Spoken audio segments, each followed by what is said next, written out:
Everyone thinks electricity is a modern marvel. They are wrong. Centuries before Volta, someone powered something extraordinary. The year is 1936. Deep beneath the scorching sands of Qujut Rabu, near Baghdad, a team of German archaeologists unearthed something utterly perplexing. It was an object unlike anything they'd seen from the ancient world. A small, unassuming clay jar, roughly 6 inches tall, but its contents would spark a debate that echoes to this day, challenging everything we thought we knew about early technology. This wasn't just another part. Inside, a copper cylinder held in place by asphalt encased an iron rod. It was a peculiar assembly, one that immediately brought to mind a very specific, much later invention, the electric battery. But how could such a device exist around 250 BC to 650 AD, the estimated age of this find? It defied all conventional historical timelines. The discovery was made by Wilhelm Koenig, then director of the National Museum of Iraq. He was the first to suggest its electrical nature. Koenig, a keen observer, noted corrosion on the copper, consistent with an acid, leading him to postulate that this artifact was, in fact, an ancient galvanic cell. Imagine a world where electricity isn't just a faint glimmer of understanding, but a tangible, controllable force. This small jar, dubbed the Baghdad battery, suggests just that. But what would the ancients have used such a device for? The answers are as intriguing as the artifact itself, hinting at purposes far grander than simple curiosity. For decades, the battery remained a curious footnote, often dismissed as an anomalous artifact. Critics argued it was merely a container for scrolls or perhaps a ritualistic item. The asphalt, they claimed, was simply to seal the scroll, and the rod and cylinder part of a decorative or symbolic ensemble. But the evidence continued to mount. Replications of the Baghdad battery have been remarkably successful. Using a simple electrolyte like grape juice or vinegar, these replicas can generate a measurable voltage, typically around 0.8 to 2 volts. Enough, certainly, to do something. But what exactly? One prevailing theory suggests its use in electroplating. Ancient artisans were incredibly skilled, but the ability to gold plate or silver plate objects without electricity would have been extremely difficult, if not impossible, to achieve with the precision seen in some artifacts. Could these batteries have been the secret to their metallic brilliance? Imagine the intricate gold leaf on an ancient statue or the subtle silver sheen on a ceremonial dagger. If the Baghdad battery was used for electroplating, it would mean a level of technological sophistication that far outstrips our conventional understanding of the Parthian or Sasanian empires, the two primary cultures associated with the artifact's timeframe. Another intriguing possibility involves therapeutic uses. Ancient texts describe various forms of pain relief, some involving fish that produced electric shocks. Could a controlled, weaker electric current from these batteries have been used for similar medical purposes, perhaps to alleviate chronic pain or even for rudimentary acupuncture? The idea of ancient electrotherapy opens up a whole new avenue of thought. It forces us to reconsider the breadth of ancient medical knowledge, perhaps even hinting at practices that have been lost to history only to be rediscovered millennia later.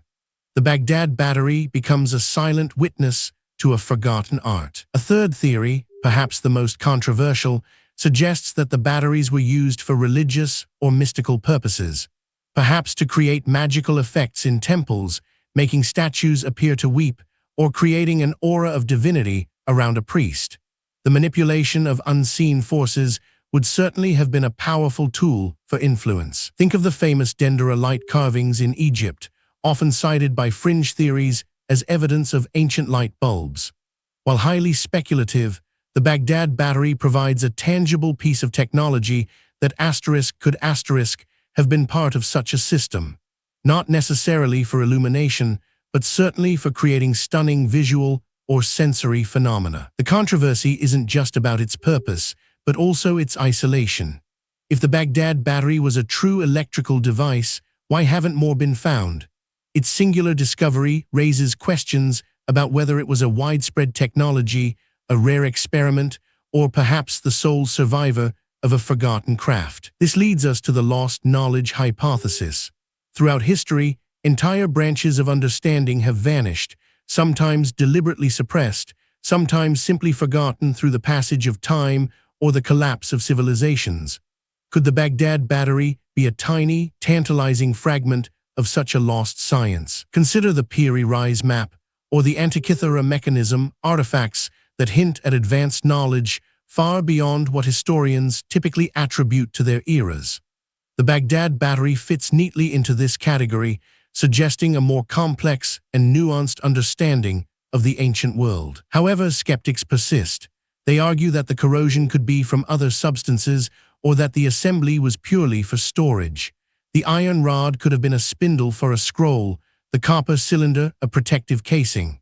It's a valid counterargument, reminding us that extraordinary claims require extraordinary evidence. But the chemical reactions observed in modern replicas, the specific materials used, and the parallels to early battery designs make the electrical hypothesis incredibly compelling. It's not just a jar, it's a meticulously assembled system. The engineering is too precise to be purely accidental. The exact date of the Baghdad Battery also remains a point of contention. Some scholars place it firmly in the Parthian era, roughly 250 BC to 224 AD. Others lean towards the Sasanian period, from 224 AD to 650 AD. This wide time frame only adds to its enigmatic nature, making it harder to pinpoint its cultural context and purpose. What if the battery wasn't designed for a single purpose, but had multiple applications, from gilding sacred objects to easing suffering, or even creating awe-inspiring spectacles? Its versatility could explain its continued use over centuries, even if its exact function varied by community or era. Ultimately, the Baghdad Battery forces us to confront our own biases about history. We often view ancient civilizations through a lens of primitive technology, underestimating their ingenuity and experimental spirit.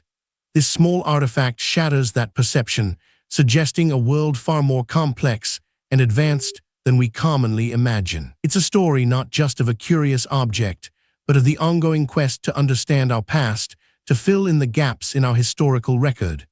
Every discovery, every reinterpretation, pushes the boundaries of our knowledge, showing us that the ancients were not so different from us, driven by curiosity, innovation, and a desire to harness the forces of nature. The Baghdad Battery remains an enigma, a whisper from a forgotten age. It might not have powered entire cities, but it certainly sparks the imagination, illuminating the possibilities of an ancient world that still holds so many secrets. What other ancient technologies do you think we've completely misunderstood?